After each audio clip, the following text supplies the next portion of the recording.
Welcome again to the Classic English Literature Podcast. This is Matthew McDonough, and this is our first bonus episode. I know, you're thinking, well, we hardly have had any regular episodes. How do we get a bonus episode already? Because I'm a giver, that's why. No, seriously. What I wanted to talk about was something I mentioned in my introduction episode, and I thought I could expand upon it a little bit. But then I realized, in the scope of what I want to do with the history of the English language and the history of English literature, that there wasn't really a place to squeeze this material in. So I thought, let's do a bonus episode, I'm already rethinking the parameters of the podcast. Change is growth. So I got a question for you. You ready? Do you dream? Do you? Do you dream? Now, I don't mean dream like, I want a 85-inch HD TV on my yacht. Not that kind of dream. I mean your nocturnal hallucinations. Do you dream at night? Do you remember them? Do you remember your dreams? Sometimes I do, sometimes I don't. Sometimes I wish I didn't. But the question I'm asking is really, it's this one, I guess. It's since we do dream as human beings, where does the material for our dreams come from? Where do we get that material? There are a lot of theories from psychologists. It's unresolved problems that we face during the day, unresolved issues, sometimes unfulfilled wishes, that kind of stuff. But the hypothesis I'm kind of interested in here is this idea, and I'll say it slowly because it's a weird idea, and if just hearing it, here it is. Dreams are abstractions of patterns of being. Okay? Dreams are abstractions of patterns of being. What the heck does that mean, McDonough? Well, okay, let's just take the word. So abstractions they're processed, mentally processed symbols or images or sensations based on experience. They're not real concrete things. There are sensory and mental impressions of those concrete things we can touch and taste and feel, and experiences that we have. These are symbolic representations of those things. Okay?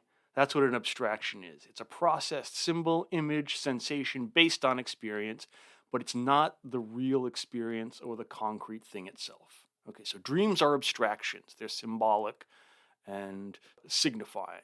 Great, we got that. Now this phrase, patterns of being, the patterns of being is the real stuff. It's the real concrete ways that we behave in the world, right? It's the values we hold, the goals we have, the beliefs we profess. Patterns of being are the structures of our personal, social, and cultural lives, right? Values, beliefs, aspirations, goals, behaviors. Those are the real things, how we behave and operate in the world. And abstractions are symbolic representations of those real things. So dreams are ways of processing abstractly patterns of being. They're symbolic ways of living out different variations of our experiences. Yeah. Dreams are symbolic ways of living out different variations of our experiences. That sounds good. Okay. Dreams may be a way of dealing with memory, right? Like I said, some of the most popular theories about it is that we're resolving these conflicts or wishes or something that's in our real world or dealing with our memories. So dreams may be a way of processing what's called episodic memory. That's episodic memory, which is the recall of personal facts or particular experiences. Episodic memory is the stuff you know and the stuff that's happened to you. So dreams may be a way of processing episodic memory into what's called autobiographical memory. Now, autobiographical memory is the combination of these episodic memories in such a way as to develop the sense of a self, of being who you are. So dreams take memories of episodes in your life, experiences that have happened to you, particular personal facts, little things, like an episode of a TV show. It's just one thing. And then dreams might transform all of those individual episodes into a cohesive autobiographical memory that gives us a sense of who we are because of all these things that happen to us. You may have heard the saying that, humans are the sum of their experiences. That's kind of what we're talking about here, is that dreams are a way of transforming episodic memory into autobiographical memory, which kind of creates a sense of our unique selfhood, my Mattness, All right. Thanks. That's great, but what has this got to do with literature? Well, think of it like this.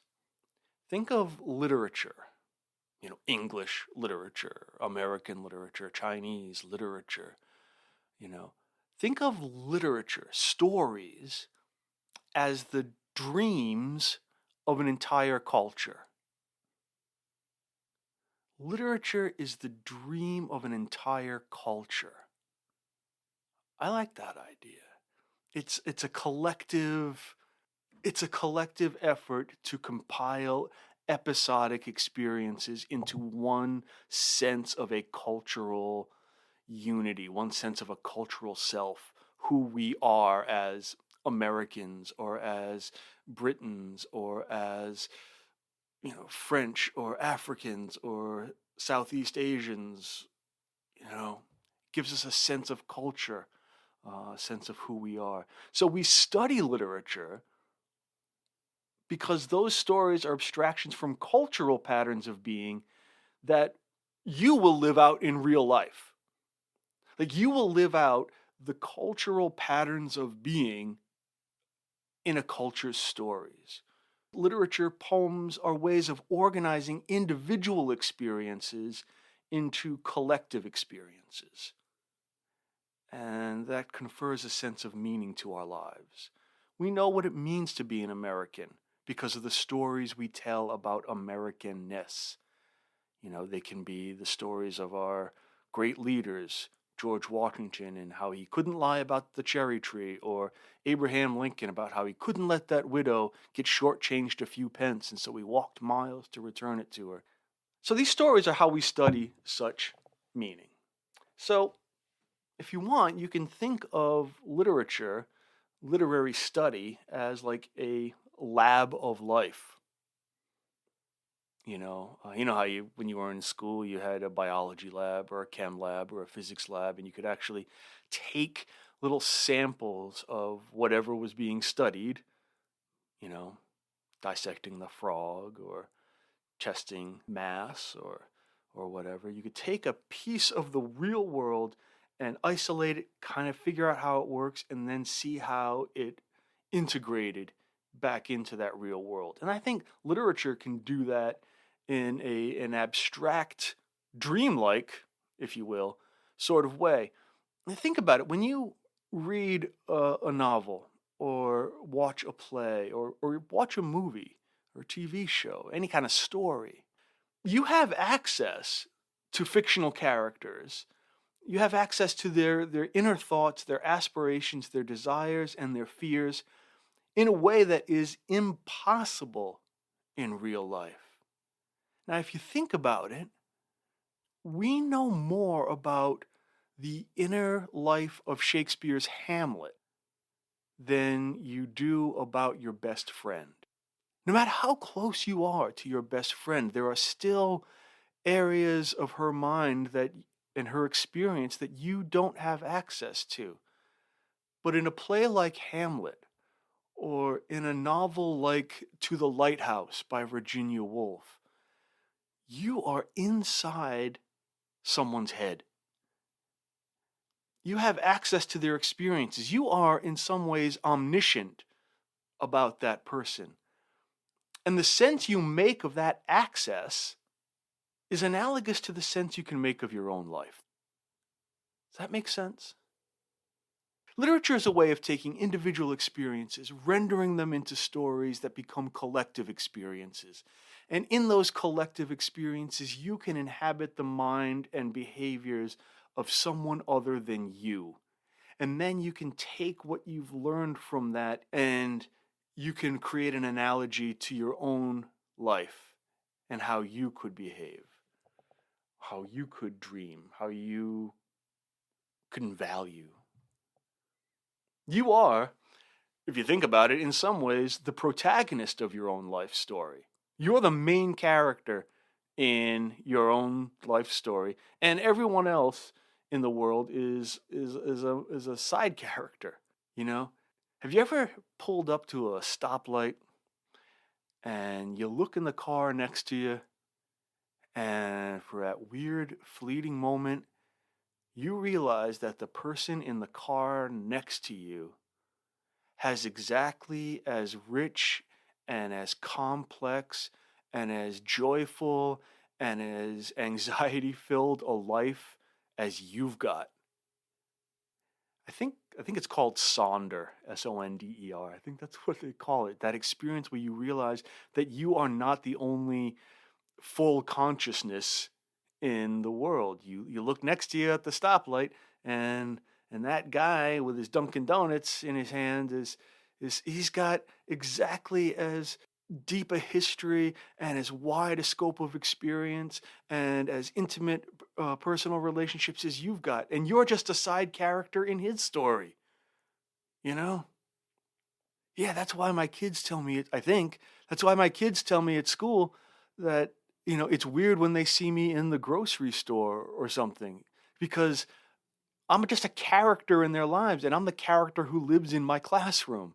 And when they see me out buying bananas, that just kind of, it wrenches their perspective. They realize for a moment that teachers aren't just, chained to the chalkboard, that they actually have lives. And the kids always say it's like watching, it's like watching a dog walk on its hind legs.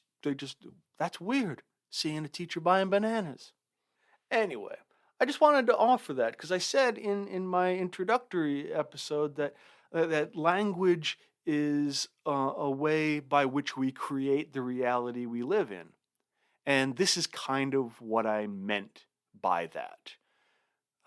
Language creates the reality we live in because it names experiences, it names objects, and the stories that we tell, the meanings we confer on those experiences and objects, they become patterns in the world that we live in. They're the way of navigating all the chaos. They give an order to what we live in. Thanks for listening, and I'll talk to you next time.